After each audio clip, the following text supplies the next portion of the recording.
ಗಾಡಿ ತೊಗೊಳ್ಬೇಕಾದ್ರೆ ಎಷ್ಟು ಹುಷಾರಾಗಿದ್ರೂ ಕಮ್ಮಿನೇ. ಯಾರೋ ಕಮ್ಮಿ ಕೊಡ್ತಾ ಇದ್ದಾರಂತೆ ಎಲ್ಲೆಲ್ಲೋ ಹೋಗಬೇಡಿ, ನಿಮಗೆ ಅಲ್ಲಿಂದ ತೊಂದರೆ ಆಗುತ್ತೆ. ಯೆಲ್ಲೋ ಬೋರ್ಡ್ ಕಾರ್ ಡ್ರೈವರ್ಗಳಂತೂ ತುಂಬ ಕನ್ಫ್ಯೂಷನ್ಸ್ ಇದೆ. ಅವ್ರೇನು ಮಾಡ್ತಾರೆ, ಯಾವುದೇ ಯೆಲ್ಲೋ ಬೋರ್ಡ್ ಗಾಡಿ ತೊಗೋಬೇಕಾದ್ರು ಎಲ್ಲ ಬೇಸಿಕ್ ಗಾಡಿ ತೊಗೋತಾರೆ. ಬೇಸಿಕ್ ಗಾಡಿ ಯಾವತ್ತೂ ತೊಗೋಬೇಡಿ ಸರ್. ಅವ್ರದ್ದೊಂದು ಬಜೆಟ್ ಇರುತ್ತೆ, ಆ ಬಜೆಟಲ್ಲಿ ಗಾಡಿ ಹುಡ್ಕೋದು ಬಿಟ್ಟು ಬಜೆಟ್ ಮೀರಿ ಗಾಡಿ ಹುಡುಕ್ತಾರೆ. ಅದ್ರಲ್ಲಿ ಏನೋ ಒಂದು ಸಮಸ್ಯೆ ಇರುತ್ತೆ, ತೊಗೊಂಡು ಪ್ರಾಬ್ಲಮ್ ಸಿಗಾಕೋತಾರೆ. ನೀವು ಕಾಲ್ ಮಾಡಿ ಅಲ್ಲೂ ಬಂದು ಚೆಕ್ ಮಾಡ್ತೀವಿ. ನೀವೇ ಗಾಡಿ ಎಲ್ಲೂ ತರೋದು ಬೇಕಾಗಿಲ್ಲ. ನೀವು ಎಲ್ಲಿ ಗಾಡಿ ನೋಡಿರ್ತೋ ಅಲ್ಲೇ ಬರ್ತೀವಿ, ಚೆಕ್ ಮಾಡ್ತೀವಿ. ಮತ್ತು ಮೇನಾಗಿ ಹೇಳ್ತೀನಿ ಕೇಳಿ, ನಿಮಗೆ ಎಷ್ಟು ದುಡ್ಡು ಉಳಿಸೋಕ್ಕಾಗುತ್ತೋ ಅಷ್ಟು ಉಳಿಸ್ಕೊಡ್ತೀವಿ. ಯಾವುದೇ ರೀತಿ ಕಮಿಷನ್ ಅಂತೂ ಚಾರ್ಜ್ ಮಾಡಲ್ಲ. ಸೊ ಈಗಾಗಲೇ ಸುಮಾರು ವಿಡಿಯೋಗಳು ಕೊಟ್ಟಿದ್ದೀವಿ, ಹೇಳಿದ್ದೀವಿ ಡೀಟೇಲ್ಸ್ ಎಲ್ಲ, ಹಿಂಗೆ ಮಾಡಬೇಕು ಹಂಗೆ ಮಾಡಿ ಪ್ರತಿಯೊಂದು ಹೇಳ್ತೀವಿ. ಆದರೆ ಜನಗಳಿಗೆ ಕನ್ಫ್ಯೂಷನ್ಸ್ ಕಮ್ಮಿ ಆಗ್ತಾನೇ ಇಲ್ಲ. ಸೊ ಒಂದಲ್ಲ ಒಂದು ರೀತಿ ಅವ್ರಿಗೆ ಏನೋ ಒಂಥರ ಕ್ವಶನ್ಗಳು ಇದ್ದೇ ಇರುತ್ತೆ ಮನಸ್ಸಲ್ಲಿ, ಏನು ಮಾಡಬೇಕು ಹೆಂಗೆ ಮಾಡಬೇಕು ಅಂತ. ಸೊ ಕೆಲವರೆಲ್ಲ ಏನು ಮಾಡಿದ್ದಾರೆ, ನಾವು ಏನು ಹೇಳ್ಕೊಂಡು ಬಂದಿದ್ದೀವಿ ಗಾಡಿ ಬಗ್ಗೆ ಹೆಂಗೆ ತೊಗೋಬೇಕು ಏನಂತೆಲ್ಲ. ಸೊ ಅದು ನೋಡಿಕೊಂಡು ಅವರೇ ಪ್ರಯೋಗ ಮಾಡೋಕೆ ಹೋಗ್ತಾರೆ. ಸೊ ದಯವಿಟ್ಟು ಆ ಥರ ತಪ್ಪು ಮಾಡೋಕ್ಕೆ ಹೋಗ್ಬೇಡಿ. ಏನೇ ಡೀಟೇಲ್ಸ್ ಇದ್ರೂ ಕಾಲ್ ಮಾಡಿ, ನಾವೇನು ಚಾರ್ಜ್ ಮಾಡಲ್ಲ ನಿಮಗೆ. ಅದ್ರ ಬಗ್ಗೆ ಡೀಟೇಲ್ಸ್ ಹೇಳ್ಕೊಡ್ತೀವಿ, ಏನು ಮಾಡಬೇಕು ಹೆಂಗೆ ಏನು ನೋಡಬೇಕು ಅಂತೆಲ್ಲ. ಸೊ ಕೆಲವೊಂದು ಸತಿ ಏನಾಗುತ್ತೆ ಅಂದರೆ, ರೋಡಲ್ಲಿ ನಿಂತ್ಕೊಂಡು ಗಾಡಿ ಡೀಲ್ ಮಾಡ್ತಾರೆ ಆಯಿತಾ. ಗಾಡಿ ತೋರಿಸ್ತಾರೆ ರೋಡಲ್ಲೇ, ಅಲ್ಲೇ ಅಡ್ವಾನ್ಸ್ ಇಸ್ಕೊಳ್ತಾರೆ. ಅಡ್ವಾನ್ಸ್ ಇಸ್ಕೊಂಡು ಸ್ವಿಚ್ ಆಫ್ ಮಾಡಿದ್ರೆ ನಿಮ್ಮ ಕೈಗೆ ಸಿಕ್ಕಲ್ಲ. ಮತ್ತು ಕೆಲವೊಂದು ಸತಿ ಏನಾಗುತ್ತೆ ಅಂದರೆ, ಯಾವುದೋ ಒಂದು ಸೋಷಿಯಲ್ ಮೀಡಿಯಾದಲ್ಲಿ ಯಾವುದೋ ಒಂದು ಆ್ಯಪಲ್ಲಿ ಗಾಡಿ ನೋಡ್ತೀರಾ, ಅವ್ರು ಗಾಡಿ ನೋಡೋಕ್ಕೆ ಮುಂಚೆನೇ ಇಷ್ಟು ದುಡ್ಡು ಕೊಡಿ, ಆಮೇಲೆ ದುಡ್ಡು ಕೊಟ್ಟರೆ ಆಮೇಲೆ ಗಾಡಿ ತೋರಿಸ್ತೀವಿ ಅಂತ ಹೇಳ್ತಾರೆ. ಸುಮಾರು ಜನ ಆ ಥರ ದುಡ್ಡು ಕೊಟ್ಟು ಮೋಸ ಹೋಗಿದ್ದಾರೆ. ಕೆಲವೊಂದು ಸತಿ ಅಂತೂ ಗಾಡಿ ದುಡ್ಡು ಕೊಟ್ಟಿರ್ತಾರೆ, ಗಾಡಿನೂ ತೊಗೊಂಡಿರ್ತಾರೆ, ಡಾಕ್ಯುಮೆಂಟ್ಸೇ ಬರೋಲ್ಲ, ಆ ಥರನೂ ಪ್ರಾಬ್ಲಮ್ ಇರುತ್ತೆ. ಸೊ ಈ ಥರ ಎಲ್ಲ ಸಿಕ್ಕಾಪಟ್ಟೆ ಪ್ರಾಬ್ಲಮ್ಗಳಿದೆ. ಅದಕ್ಕೋಸ್ಕರ ಒಂದೊಂದು ಸ್ಟೆಪ್ಪು ಒಂದೊಂದು ವೀಡಿಯೋನೂ ಮಿಸ್ ಮಾಡದೆ ನೋಡಿ, ನಿಮಗೆ ಅದ್ರ ಬಗ್ಗೆ ಐಡಿಯಾ ಬರುತ್ತೆ. ಸೊ ಇವತ್ತೇನಂತಂದರೆ ನಾವು ಹೇಳ್ತಿರೋದು ಯಾವ ಥರ ತೊಗೋಬೇಕು, ಎಲ್ಲಿ ತೊಗೋಬೇಕು ಅಂತ. ಈಗ ರೋಡಲ್ಲಿ ಯಾರೋ ಫೋನ್ ಮಾಡ್ತಾರೆ, ಎಲ್ಲೋ ಸೋಷಿಯಲ್ ಮೀಡಿಯಾದ ಯಾವುದೊಂದು ಆ್ಯಡ್ ನೋಡ್ತೀರಾ, ನೋಡಿಬಿಟ್ಟು ಅವರಿಗೆ ಫೋನ್ ಮಾಡ್ತೀರಾ, ಬರ್ತಾರೆ, ಗಾಡಿ ತೋರಿಸ್ತಾರೆ, ಎಲ್ಲ ಚೆಕ್ ಮಾಡ್ಕೋತೀರಾ, ಡಾಕ್ಯುಮೆಂಟ್ ಸರಿಯಾಗಿ ನೋಡೋಕ್ಕೆ ಹೋಗಲ್ಲ. ಗಾಡಿ ಚೆನ್ನಾಗಿದೆ, ರೇಟ್ ಕಮ್ಮಿ ಸಿಗ್ತಾಯಿದೆ ಅಂತ ಏನು ಮಾಡ್ತೀರಾ, ಆಯಿತು ಎಷ್ಟು ಮಾತಾಡ್ತಾರೆ, ಒಂದು 5 ಲಕ್ಷ ಹೇಳಿದ್ರೆ ಆಯಿತು 4.25 ಕೇಳ್ತಾರೆ, 4.25 ಫೈನಲ್ ಆಗುತ್ತೆ. ಒಂದು 5,000 10,000 ಅಡ್ವಾನ್ಸ್ ಕೊಡ್ತಾರೆ. ಅಡ್ವಾನ್ಸ್ ಕೊಟ್ಟಿದ ತಕ್ಷಣ ಫೋನ್ ಸ್ವಿಚ್ ಆಫ್ ಆಗುತ್ತೆ. ಆಮೇಲೆ ಏನು ಸಿಮ್ ತೊಗೊಳ್ಳೋದೇನು ದೊಡ್ಡ ವಿಷಯ ಅಲ್ಲ. ಇವತ್ತು ನಿಮ್ಮ ಅಡ್ವಾನ್ಸ್ ಕೊಟ್ಟಿರೋ ದುಡ್ಡು ಸಿಗೋಲ್ಲ. ಮತ್ತು ಇನ್ನೊಂದು ಏನಂದರೆ, ಓಕೆ ಅವರು ತೊಗೊಂಡಿರ್ಬೋದು, ಗಾಡಿ ಕೊಡ್ಬೋದು, ಕೊಟ್ಟ ಮೇಲೆ ಡಾಕ್ಯುಮೆಂಟ್ಸ್ ಪ್ರಾಪರ್ ಆಗಿರುತ್ತಾ ಅದು ಚೆಕ್ ಮಾಡ್ಕೊಂಡಿದ್ದೀರಾ, ಅದು ಮಾಡಲ್ಲ. ಏನಾಗುತ್ತೆ ಅಂದರೆ, ಫ್ಯೂಚರಲ್ಲಿ ದುಡ್ಡೆಲ್ಲ ಕೊಟ್ಟಿರ್ತೀರಾ, ಅವನು ಸರ್ ಇವತ್ತು ಸಿಗ್ತಾಯಿಲ್ಲ, ಅದು ಪ್ರಾಬ್ಲಮ್ ಇದೆ, ಇದು ಪ್ರಾಬ್ಲಮ್ ಇದೆ ಅಂತ ಒಂದು 6 ತಿಂಗಳು 7 ತಿಂಗಳು ಮತ್ತು 1 ವರ್ಷಗಟ್ಟಲೆ ಆಗಿರೋ ಪ್ರಾಬ್ಲಮ್ಗಳು ಇದೆ. ನಮ್ಮ ಹತ್ರ ಎಕ್ಸಾಂಪಲ್ಸ್ ಬೇಜಾನಿದೆ. ಸೊ ಈ ಥರ ಎಲ್ಲ ಆಗುತ್ತೆ. ಅದಕ್ಕೋಸ್ಕರ ಹೇಳ್ತಾ ಇದ್ದೀನಿ, ಈ ಗಾಡಿ ತೊಗೊಳ್ಬೇಕಾದ್ರೆ ಎಷ್ಟು ಹುಷಾರಾಗಿದ್ರೂ ಕಮ್ಮಿನೇ.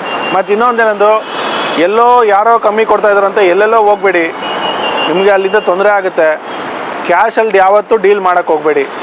ಏನೇ ಡೀಲ್ ಮಾಡಿದ್ರು ಅಕೌಂಟ್ ಥ್ರೂ ಮಾಡಿ, ನೀವು ಸೇಫ್ ಆಗಿರ್ತೀರ. ಪಿನ್ ಟು ಪಿನ್ ಏನೇ ಮಾಡಿದ್ರು ಪ್ರತಿಯೊಂದೂ ಅಷ್ಟೇ, ನೀವು 5,000 ಅಡ್ವಾನ್ಸ್ ಹಾಕ್ತೀರಾ, ಅಕೌಂಟ್ಗೆ ಹಾಕಿ. ಫುಲ್ ಕ್ಯಾಶ್ ಅಂದಲ್ಲಿ ಯಾವತ್ತೂ ಡೀಲ್ ಮಾಡಬೇಡಿ. ಯಾರೇ ಅಕಸ್ಮಾತು ಫುಲ್ ಕ್ಯಾಶ್ ಎತ್ಕೊಂಡ್ಬನ್ನಿ ಅಂತಂದರೆ ಅವ್ರ ಹತ್ರ ಗಾಡಿ ಡೀಲೇ ಮಾಡೋಕ್ಕೆ ಹೋಗ್ಬೇಡಿ. ದಯವಿಟ್ಟು ಇದಂತೂ ನೀವು ತುಂಬ ಕೇರ್ಫುಲ್ಲಾಗಿ ಹ್ಯಾಂಡಲ್ ಮಾಡಬೇಕು ಸರ್. ಮತ್ತು ಇನ್ನೊಂದು ಏನು ಗೊತ್ತಾ, ಈಗ ಮಾಡಲ್ ಇರೋ ಗಾಡಿಗಳು ಅಷ್ಟೇ ಲಾಂಗ್ ಲೈಫ್ ಬರ್ತವೆ. ಮಾಡಲ್ ಇದ್ದಾರೆ ಅಂದರೆ ವಿತಿನ್ 2010 ಹೊರಗಡೆ ತೊಗೊಂಡವು, ಅದು ದೀರ್ಘಕಾಲಿಕ ಬಾಳಿಕೆ ಬರಲ್ಲ ಅನ್ನೋದು ಜನಗಳ ಮನಸ್ಸಲ್ಲಿದೆ. ನೀವೇನು ಹೇಳ್ತೀರಾ ಇದ್ರ ಬಗ್ಗೆ? ಸರ್ ಆ ಥರ ಏನಿಲ್ಲ. ಈಗ ನೀವು ಆ ಥರ ಎಲ್ಲ ಕನ್ಫ್ಯೂಷನ್ ಮಾಡ್ಕೊಳಕ್ಕೆ ಹೋಗ್ಬೇಡಿ. ಈಗ ಕೆಲವರಿಗೆ ಬಜೆಟ್ ಕಮ್ಮಿ ಇರುತ್ತೆ. ಬಜೆಟ್ ಕಮ್ಮಿ ಇದ್ದಾಗ ನಾವು ಲೇಟೆಸ್ಟ್ ಮಾಡಲಿ ಅಂತ ಹೋಗ್ಬಾರ್ದು. ಆ ಬಜೆಟಲ್ಲಿ ಯಾವ ಗಾಡಿ ಸಿಗುತ್ತೆ, ಯಾವ್ದು ಬೆಸ್ಟ್ ಗಾಡಿ ಸಿಗುತ್ತೆ, ರಿವ್ಯೂ ಚೆಕ್ ಮಾಡಿ, 4-5 ಜನಕ್ಕೆ ವಿಚಾರಿಸಿ ಆಯಿತಾ. ಆಮೇಲೆ ಇದನ್ನು ತೊಗೋಬೇಕಂತ ಫಿಕ್ಸ್ ಆಗಿ. ಒಬ್ಬೊಬ್ಬರು ಒಂದೊಂಥರ ಹೇಳ್ತಾರಂತ ನೀವು ಅದನ್ನೇ ಹುಡ್ಕೊಂಡು ಕೂತ್ಕೊಂಡ್ರೆ ಗಾಡಿ ಅಂತೂ ಯಾವುದೇ ಕಾರಣಕ್ಕೂ ತೊಗೊಳಕ್ಕಾಗಲ್ಲ. ಮತ್ತು ಇನ್ನೊಂದು ಹೇಳ್ತೀನಿ ಕೇಳಿ, ಅವ್ರದ್ದೊಂದು ಬಜೆಟ್ ಇರುತ್ತೆ. ಆ ಬಜೆಟಲ್ಲಿ ಗಾಡಿ ಹುಡ್ಕೋದು ಬಿಟ್ಟು ಬಜೆಟ್ ಮೀರಿ ಗಾಡಿ ಹುಡುಕ್ತಾರೆ. ಅದ್ರಲ್ಲಿ ಏನೋ ಒಂದು ಸಮಸ್ಯೆ ಇರುತ್ತೆ, ತೊಗೊಂಡು ಪ್ರಾಬ್ಲಮ್ ಸಿಗಾಕೋತಾರೆ. ಸೊ ಡೆಲ್ಲಿನಲ್ಲಿ ಕಡಿಮೆ ಸಿಗುತ್ತೆ ಅಂತ ಹೇಳ್ಬಿಟ್ಟು ಹೋಗಿ ತಗೊಳ್ಳೋ ಥರದ್ದು ಏನಾದರೂ ಪ್ಲಾನ್ ಮಾಡಿದ್ರೆ ಅವ್ರಿಗೆ ಏನು ಸಜೆಸ್ಟ್ ಮಾಡ್ತಾರೆ? ಸರ್ ಸುಮಾರು ಜನ ಅಲ್ಲೂ ಮೋಸ ಹೋಗಿದ್ದಾರೆ. ನನಗೂ ಕೆಲವು ಕಾಲ್ಸ್ಗಳು ಬಂದಿದೆ, ಸರ್ ಕ್ಯಾಶ್ ಎತ್ಕೊಂಡ್ಬನ್ನಿ ಗಾಡಿ ಕೊಡ್ತೀವಿ ಅಂತ ಹೇಳಿದ್ದಾರೆ. ಸೊ ಕ್ಯಾಶ್ ಎತ್ಕೊಂಡು ಹೋದರೆ ಎಲ್ಲೋ ದೂರದಲ್ಲಿ ಕರೆದುಬಿಟ್ಟು ಕ್ಯಾಶ್ ಕಿತ್ಕೊಂಡು ಕಳಿಸಿದ್ದಾರೆ. ಆ ಥರ ಎಲ್ಲ ಆಗಿದೆ. ಸೊ ಏನು ಹೇಳ್ತೀರಿ, ಅಲ್ಲಿ ಡೆಲ್ಲಿಗಳಲ್ಲಿ ಇನ್ನೊಂದು ತುಂಬ ಪ್ರಾಬ್ಲಮ್ ಏನಾಗುತ್ತೆ ಅಂತಂದರೆ, ಅವ್ರು ಹಾಕಿರೋ ಆ್ಯಡು ಗಾಡಿ ಸೇಲ್ ಆಗಿಬಿಟ್ಟಿರುತ್ತೆ. ಆದರೂ ಕೂಡ 5 ವರ್ಷ ಆಗಲಿ 10 ವರ್ಷ ಆಗಲಿ ಅದೇ ಗಾಡಿ ಫೋಟೋಸೇ ಹಾಕ್ತಾರೆ. ಏನೋ ನಂಬರ್ ಬ್ಲಾಕ್ ಮಾಡಿಬಿಟ್ಟು ಅದೇ ಫೋಟೋಸ್ ಹಾಕ್ತಾರೆ. ನೀವೇನು ಅನ್ಕೊತೀರಾ ಗಾಡಿ ಇರ್ಬೋದು ಅಂತ ಹೋಗ್ತೀರಾ, ಬನ್ನಿ ಗಾಡಿ ಇದೆ ಅಂತ ಹೇಳ್ತಾರೆ. ಅಲ್ಲಿ ಹೋದರೆ ಗಾಡಿ ಇರೋಲ್ಲ, ಇದೇ ಥರ ಗಾಡಿ ಬೇರೆ ಇದೆ ಅಂತ ತೋರಿಸ್ತಾರೆ. ನಿಮಗೆ ಆಮೇಲೆ ಡಿಸಪಾಯಿಂಟ್ ಆಗುತ್ತೆ ಅಲ್ಲಿ ಹೋದ್ಮೇಲೆ.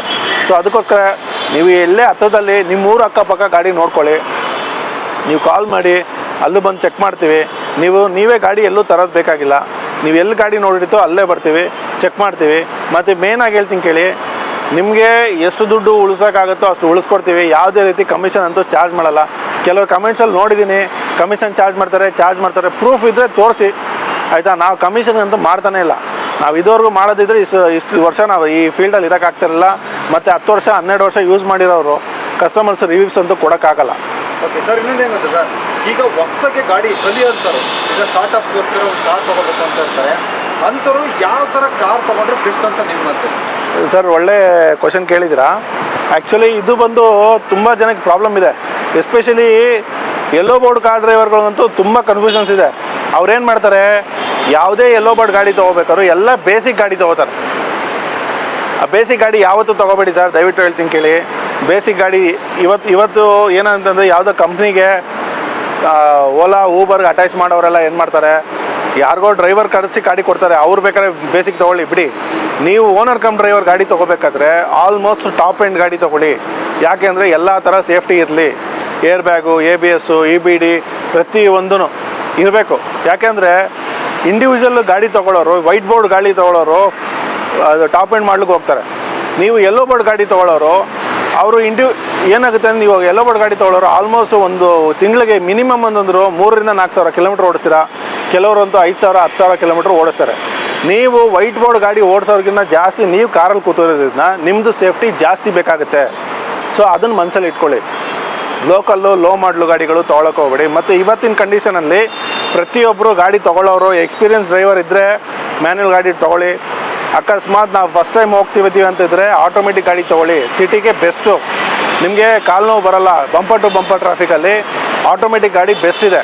ಮತ್ತು ಯೆಲ್ಲೋ ಬೋರ್ಡ್ ಗಾಡಿ ಡ್ರೈವರ್ಗಳು ಅದೇ ಹೇಳ್ತಾ ಇದ್ದೀನಿ, ನೀವು ಆಲ್ಮೋಸ್ಟು ಆಟೋಮೆಟಿಕ್ ಗಾಡಿ ಟಾಪ್ ಎಂಡ್ ಮಾಡಲೇ ತೊಗೋಬೇಕು. ಯಾಕಂದರೆ ನಿಮಗೆ ಎಲ್ಲ ಫೀಚರ್ಸು ಬೇಕು.